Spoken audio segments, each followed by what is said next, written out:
One of the most interesting things about being an old soul is the parent-to-child dynamic. We're obviously all children, that's a start, and some of us are parents, right? I'm not, you might be watching. But the dynamic between a parent and a child with an old soul, that's if you're not both old souls, is challenging. The majority of the information that I share with all of you and the stuff that I make sense of myself, the majority of those conversations for me come through my parents. Because whether we're agreeing with on something, or what's most of the time, we're challenging one another with views, beliefs, understandings, remembrances. What happens is my parents, for me, are my training ground, as maybe I am for them. Now, some houses have harmonious family environments. It's all very, it's not love and lighty, but it's like everyone just gets along and no one pushes too hard. There's no such thing as confrontation. We don't challenge each other. It's cruisy. And that can work for a lot of families. But if you're an old soul, or one of your parents are an old soul, or both your parents are an old soul, or you and your siblings are old souls, or just one of you or all of you, it doesn't matter. Just one old soul in a household will ruffle feathers. It's going to challenge narratives because, the old soul terminology, we're no older than them, but it may seem that way because of our energetic signature and because we seem to come in with what other people may describe as great wisdom or philosophy or understanding or knowing. But truth be told, we just remember a little bit more than them, but we're from a similar place.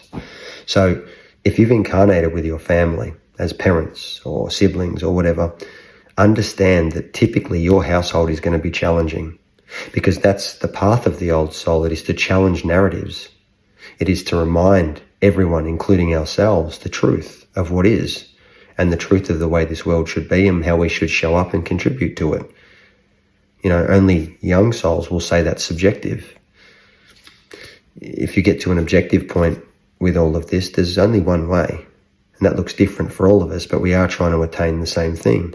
So for me and my parents, it's been a blessing in disguise. And as much as sometimes they are easily, two of the most difficult people in my life, never once do they become anything other than the two most people I love in this world. But the difficulty that they face me with is what allows me to train, so to speak, before I speak to you guys, which is what I would refer to as the game. Or if you're using a sporting example, my parents is the training and talking with you guys now is the match. What comes out here so much is what I learn there. And there's this dynamic that I'm sure that if this is happening to me, I'm sure that if you're watching this video, still it happens to you, whether it's your child challenging you or whether it's you challenging your child or children for that fact. And it doesn't just happen with the parents to child relationship. This happens with family, friends, strangers. But I had a discussion with my dad tonight and we're talking about, all these different things and just a download come through and it was like, we're a very loving, close family and I'm very grateful for that.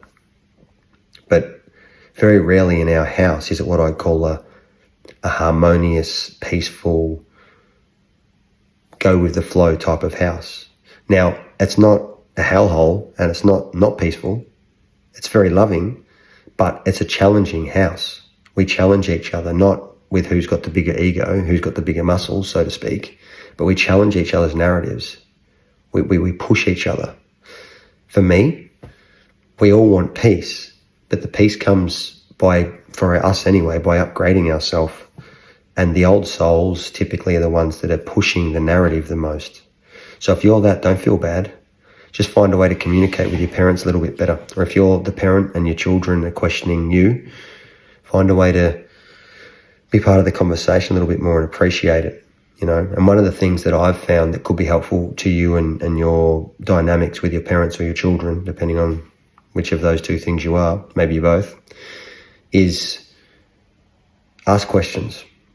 When you're challenging each other, if you're not in a super harmonious environment, rather than seeing your parents or your children or your siblings as the opposition, instead see them as the training and sparring partners that they are.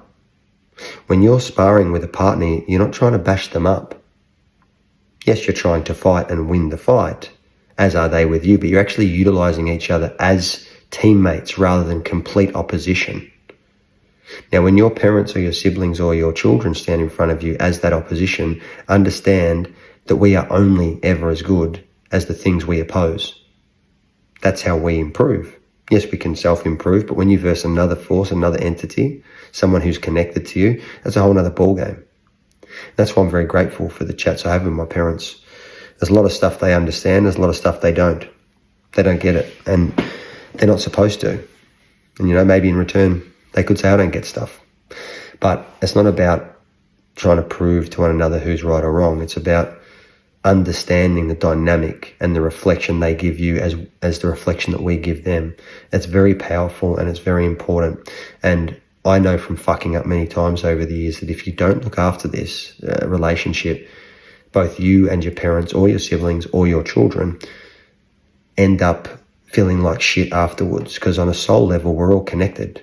If you choose to incarnate with anyone in your family, you're from the same place typically. There's always outliers or exceptions to the rule, but there's a deep connection there beyond the human side of things.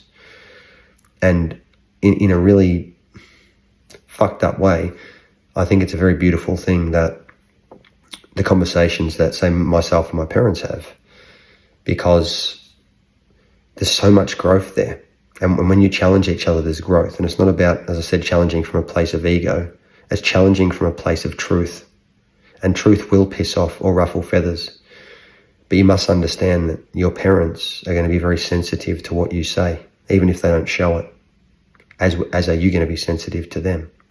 Just because it's a little confronting or it's a bit sensitive, that does not mean that we should not continue to speak our truth. We just got to try to do it with love. And even though it is a loving act, sometimes it doesn't sound that way. Your parents just hear their children saying, you're no good because A, B, C, D, and E, or you did this to me because A, B, C, D, and E. They're not hearing the in-between stuff. They're not picking up on it. So our job as an old soul, or to understand our children as old souls, is to remember to ask questions, because old souls are typically very sensitive, because they're very emotionally in tune and they come with a deeper energetic signature of higher realms of embodiment. That's why you're still listening. We're 7.5 minutes in, right? You're deeper. So I hope something in there is helpful for you, or at least relatable, that next time you're in a deeper chat with your parents, or you're trying to make them understand something, or your kids or your siblings, rather than trying to just continue to push your narrative to them, yes, hold your truth, yes, continue to drive that frequency with them, but just ask some questions. Change your full stops into question marks. Change your statements into questions. It opens everything up. And then pause and let them speak, and actually listen to them to understand, not listen to respond. Because it's a fucking beautiful thing.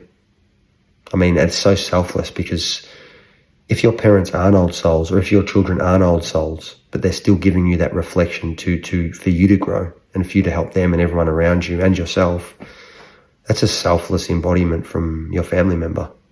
Very selfless, equally as selfless as you and what you're trying to do.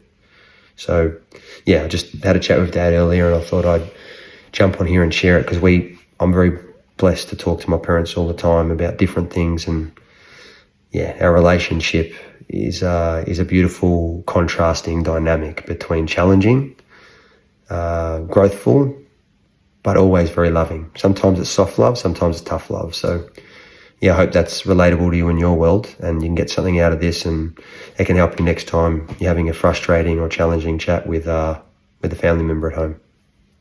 See you soon.